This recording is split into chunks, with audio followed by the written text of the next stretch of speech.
E aí, pessoal? Beleza? Como é que vocês estão?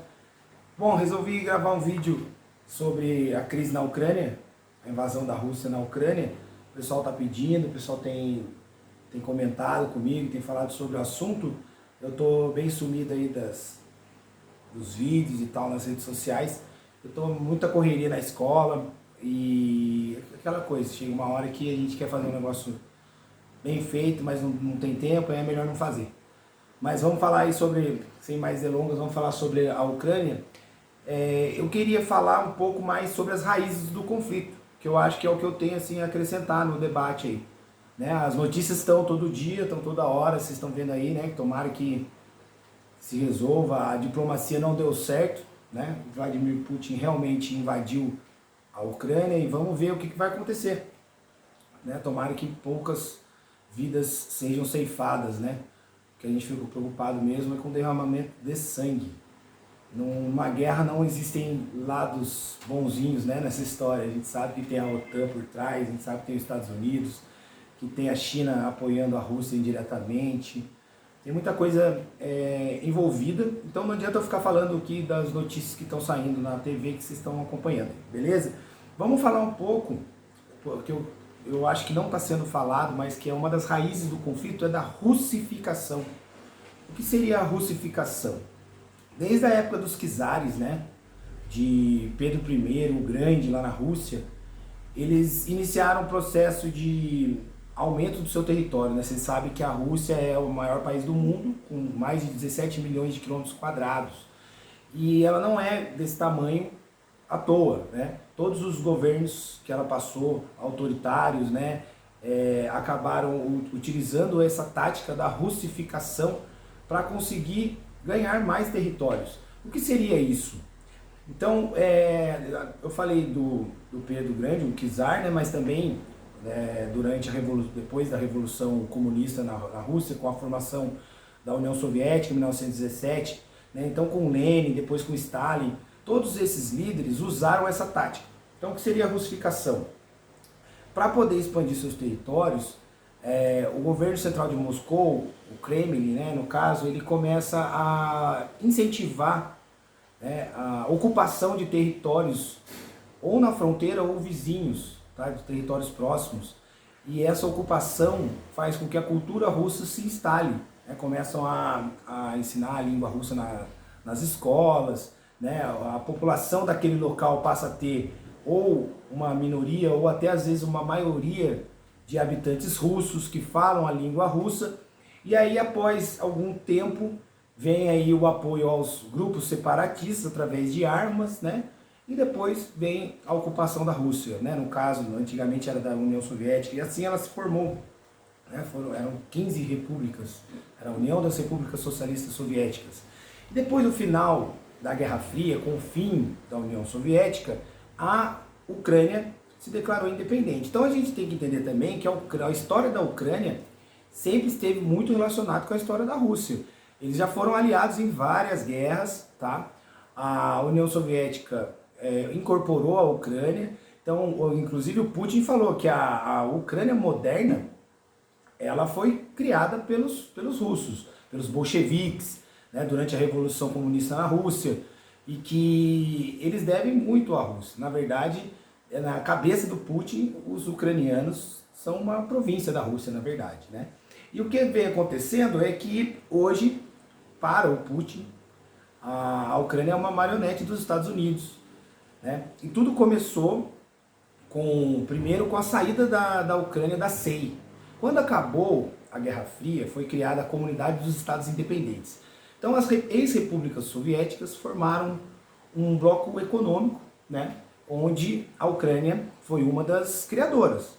Só que a partir do momento que a Ucrânia percebeu que o seu relacionamento econômico era mais vantajoso com o Ocidente, ou seja, com a Europa, com os Estados Unidos, ela resolveu sair. Né?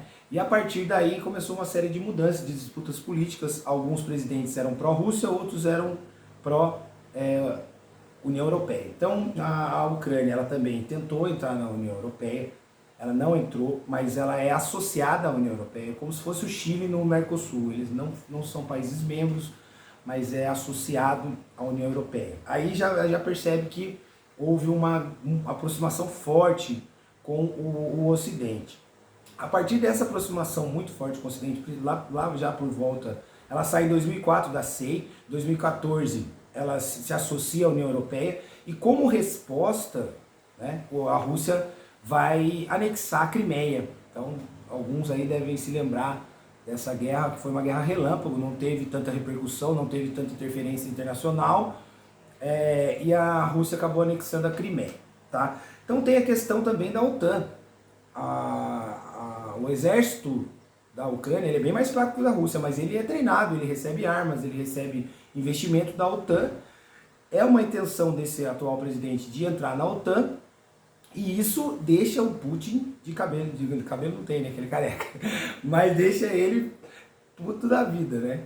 Então realmente a principal desculpa do Putin é que a OTAN ela se expandiu muito para o leste, principalmente depois da entrada dos países bálticos, né? Letônia, Estônia, Lituânia, na OTAN. O que é a OTAN? É a Organização do Tratado do Atlântico Norte. É uma aliança militar que foi criada na época da Guerra Fria para fazer frente ao Pacto de Varsóvia. Então, para quem não lembra, para quem não estudou isso, né, por isso que eu queria falar das raízes do conflito. Não adianta eu ficar falando aqui o que vocês estão vendo no jornal. Tá? Então a OTAN ela foi criada em contrapartida para realmente atacar a União Soviética. E a gente sabe que a Guerra Fria ela não esquentou, graças a Deus, né? Porque se tivesse esquentado a gente não estaria aqui para contar a história, mas a OTAN continuou. Né? E ela vem se expandindo em direção ao leste. E o Putin, ele acusa, o Vladimir Putin, ele acusa a OTAN de realmente querer bater de frente ali, de chegar próximo à sua fronteira, e esse seria um dos principais motivos. Tá? Então o Putin, ele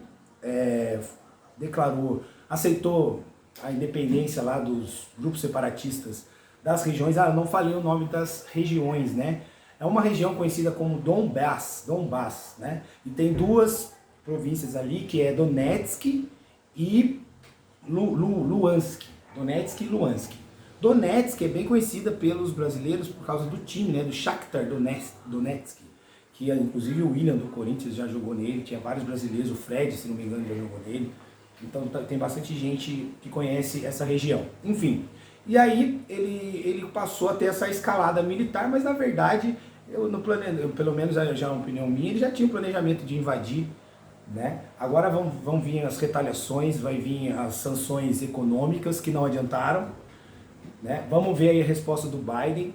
Tem gente que fala que o Biden foi muito frouxo, né? Que se tivesse o Trump lá não ia estar acontecendo isso, aí é a opinião de cada um. Vão vir aí as consequências econômicas, né? Pode esperar, pessoal, que o petróleo vai ficar mais caro. A Rússia é um dos maiores produtores de petróleo do mundo. O gás natural vai ficar mais caro, o petróleo vai ficar mais caro. Vão vir as consequências, né? E vamos torcer para que essa guerra não se estenda, que os Estados Unidos não ataque, né, a Rússia, porque a gente sabe que são países nucleares, são países atômicos, né? Que têm armas químicas, biológicas e nucleares, e o que a gente menos quer agora, ainda mais que a gente está saindo da pandemia, é uma guerra nuclear agora, né? Então, tomara que fique só ali na questão mais regionalizada mesmo, que eles consigam um acordo de paz. No conflito da Crimeia, teve ali um cessar-fogo, mas não durou muito, tá? Então é isso, pessoal, espero que vocês tenham gostado. As bolsas de valores estão caindo no mundo inteiro, né? O dólar estava começando a cair, agora já voltou a subir, né? Porque o pessoal fica com medo, primeira coisa que vai, né? Os amigos do mercado financeiro falam aí da volatilidade, né? Que agora, com essa guerra, a gente fica muito na incerteza do que vai acontecer daqui para frente. Vai ser uma guerra realmente mais estendida para grandes potências ou vai ficar ali regionalizada, né? O petróleo realmente vai aumentar de preço? Vai chegar até nós? Nossa, olha o preço que está a gasolina, né, gente? Deus me livre. Então, vamos torcer para que tudo fique em paz. Tá bom? Um abraço, tudo de bom.